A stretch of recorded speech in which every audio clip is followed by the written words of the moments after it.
दोस्तों, महामानव नरेंद्र मोदी इजराइल के दौरे पर गए हैं। गोदी मीडिया एक तरफ भौकाल बनाने में जुटा हुआ था, लेकिन यहाँ पर भी ऐसी भद्द पिटवाई गई है, ऐसी बेइज्जती कराई गई है कि अब पूरी दुनिया में इस पर बात हो रही है। दो तस्वीरें हैं आपके सामने। पहली तस्वीर में नरेंद्र मोदी का नाम लेते ही इजराइल की संसद में बैठे विपक्ष के नेता बॉयकॉट कर देते हैं, उठकर वहां से चले जाते हैं। दूसरी तस्वीर में नरेंद्र मोदी अपनी शानदार अंग्रेजी और तुकबंदी से सुर्खियां बना रहे हैं। मैं कुछ भी कहूं उससे पहले आप इस वीडियो को खुद देखिए। मर नरेंद्र मोदी,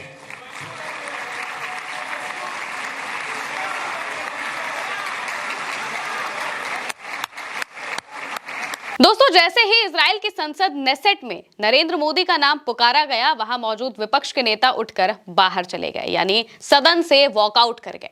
अब इसके पीछे की कहानी भी बता देते हैं। दिखने में लग रहा होगा कि ये विरोध नरेंद्र मोदी का था, लेकिन असल में ये विरोध था बेंजामिन नेतन्याहू का, जो कि इजराइल के प्रधानमंत्री हैं। दरअसल इस विशेष सत्र में इजराइल के सुप्रीम कोर्ट के प्रेसिडेंट को बुलाया नहीं गया था। अब इस बात से विपक्ष नाराज था। उन्होंने पहले भी इस बात को कहा था कि नरेंद्र मोदी आएंगे तो हम बहिष्कार करेंगे। इजराइल में यह परंपरा रही है कि ऐसे विशेष मौकों पर सुप्रीम कोर्ट के अध्यक्ष को बुलाया जाता है, लेकिन नेतन्याहू ऐसा नहीं करते हैं। और जब वो ऐसा नहीं करते हैं तो विपक्ष के नेता वॉकआउट कर जाते हैं। वो भी उस वक्त वॉकआउट करते हैं जब तुरंत नरेंद्र मोदी का नाम पुकारा गया था। नरेंद्र मोदी का नाम जैसे ही लिया जाता है, सदन में मौजूद विपक्ष के नेता उठकर एक साथ बाहर चले जाते हैं। अब जरा सोचिए, यही चीज भारत में होती तो गोदी मीडिया इसे देश का अपमान बताकर विपक्ष को देशद्रोही साबित करने में जुट जाता। एआई समिट में कांग्रेस के नेताओं ने मोदी के खिलाफ प्रदर्शन किया था। उनकी गिरफ्तारी करने के लिए दिन रात दिल्ली पुलिस पीछे पड़ी हुई है। शिमला, हिमाचल और न जाने कहां कहां पहुंच रही है। गोदी मीडिया और भक्त इसे भारत विरोधी चीज बता रहे हैं, लेकिन इजराइल में ऐसा नहीं हुआ। ना वहां के प्रधानमंत्री ने इस बात का रोना रोया और ना ही वहां की मीडिया ने इस बात को इतना बढ़ा चढ़ाकर उछाला। इसको लेकर लोग भी लगातार अपने रिएक्शंस दे रहे हैं। उनके क्या कहने हैं वो भी हम आपको बता देते हैं।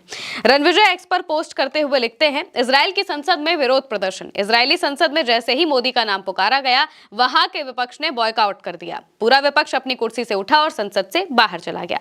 दरअसल ये विरोध इजराइल के प्रधानमंत्री बेंजामिन नेतन्याहू का था, क्योंकि उन्होंने सुप्रीम कोर्ट के प्रेसिडेंट को नहीं बुलाया। गौर करने वाली बात है कि इजराइल के विपक्ष ने ये सब तब किया जब प्रधानमंत्री वहां पर मौजूद थे।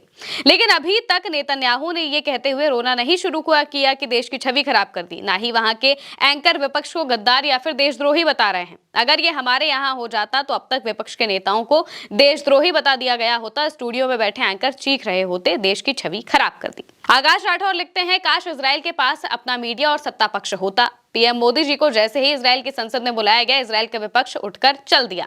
पता नहीं आखिर उनको क्यों मोदी जी का भाषण नहीं सुनना था, लेकिन वहां के मीडिया ने अपने देश के मीडिया की तरह देश का अपमान नहीं बताया और ना ही सत्ता पक्ष ने देशद्रोही और गद्दार कहा।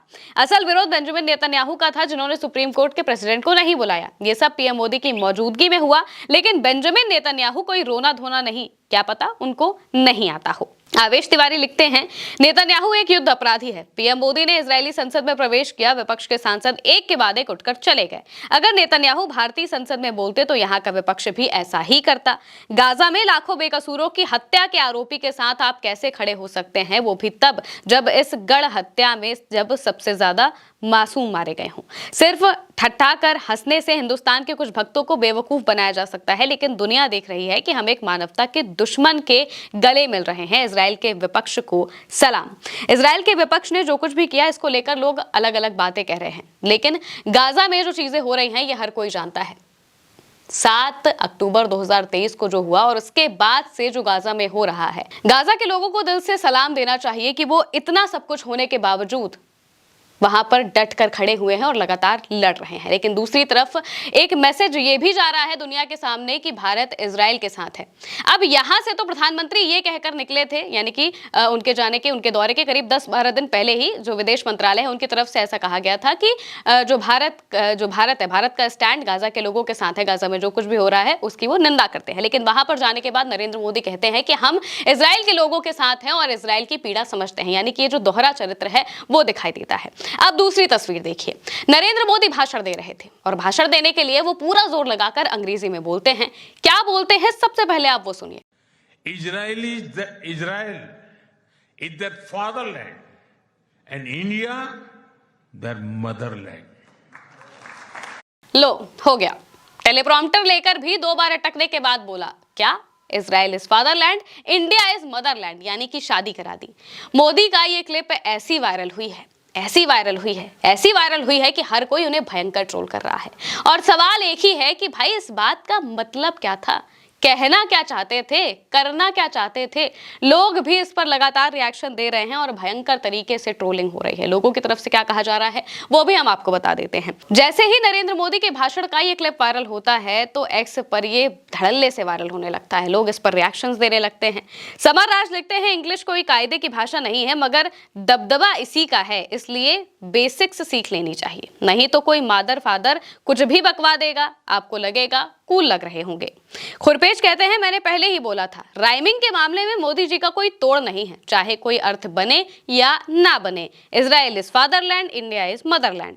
नवीन कुमार नंदन लिखते हैं, मुझे अब लगने लगा मोदी जी दुनिया की सारी भाषाओं को जानते हैं, तभी तो मदर फादरलैंड बोल रहे हैं। वो अलग बात है कि मोदी जी बिहार में जाकर अंग्रेजी बोलते हैं, जबकि हमारे बिहार के भाइयों बहनों को हिंदी कम रीजनल भाषा ज्यादा अच्छे से समझ आती है।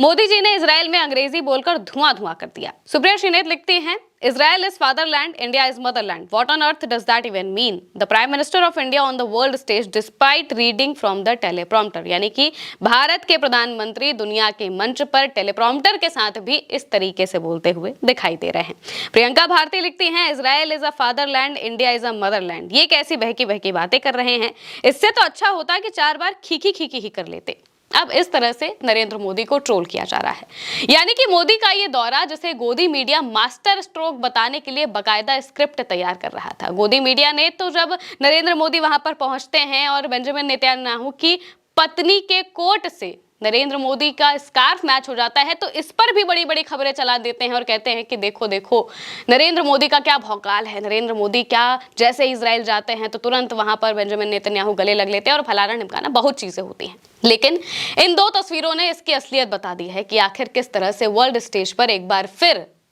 भारत को फजीहत झेलनी पड़ी है, क्योंकि प्रधानमंत्री नरेंद्र मोदी के वहां पर जाते ही सबसे पहले तो विपक्ष का वॉकआउट हो जाता है। हालांकि यह वॉकआउट था बेंजामिन नेतन्याहू के खिलाफ, लेकिन नरेंद्र मोदी के मौजूद होते हुआ, तो इस वजह से ये नेशनल न्यूज इंटरनेशनल न्यूज तो बनेगी ही।